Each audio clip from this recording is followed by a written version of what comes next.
start at the very top of the G5 ranks this year, and that was, of course, the Boise State Broncos. You all know the story by now, so we're not going to spend a ton of time, but just one more round of applause for the season that the Broncos had, specifically Ashton Jeanty. 2,601 yards, 7 yards per carry, and 29 touchdowns on the ground. He added some work on the receiving end as well. Not a ton, 138 yards through the air, and just one receiving touchdown. That actually surprised me when I looked that up earlier. Funny, yeah. But, just a fantastic story this year. Do you remember in the offseason when we were getting hyped about Malachi Nelson? I do. Being the starting quarterback, and then all of a sudden I think that news dropped as we were previewing the Mountain West, or maybe the day before, and I had to completely rewrite my preview that I had written for Boise State. You're like, freaking Boise State can't figure out their quarterback situation, and so I got to rewrite the whole thing, and yeah, that was funny. I clowned them for picking Maddox Madston, but it ended up being a good decision. He threw for over 3,000 yards, took care of the football. That was the main thing. Wasn't electric, I would say, by any stretch of the imagination. Definitely not pushing the ball downfield, not stretching the field, not dynamic. But when you have Ashton Jeanty, you're just trying to take care of the football. And he did just that. The defense was plenty fine for getting through Mountain West. And they gave Penn State all they could handle for 3 quarters in the Fiesta Bowl. Yeah, I mean, they did a great job this year.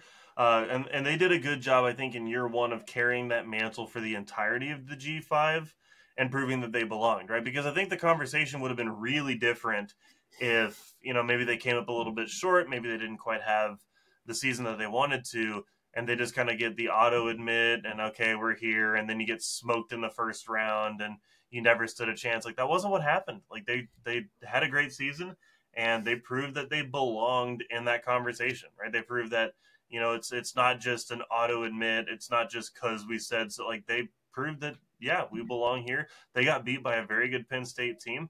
Penn State definitely controlled that football game, but there were moments in that game where this thing was pretty close, and you could have seen it, 1 or 2 bounces of the ball or a couple different conversions. We're talking about Boise State actually, kind of full on competing with them. So I think you got to give them their credit. I think that this is a big moment, not just for them, but for the rest of the G5. Absolutely going to give Maddox Madston his props in that one as well.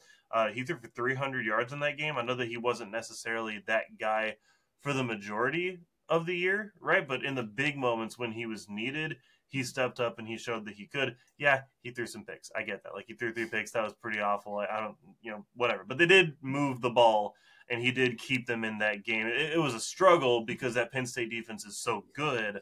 Yeah. But, I mean, we saw what happened even, like the next week when, the week before that, it was when it was Kevin Jennings, right? So he struggled the week before that when they were playing them. Yeah, it was snowing cold.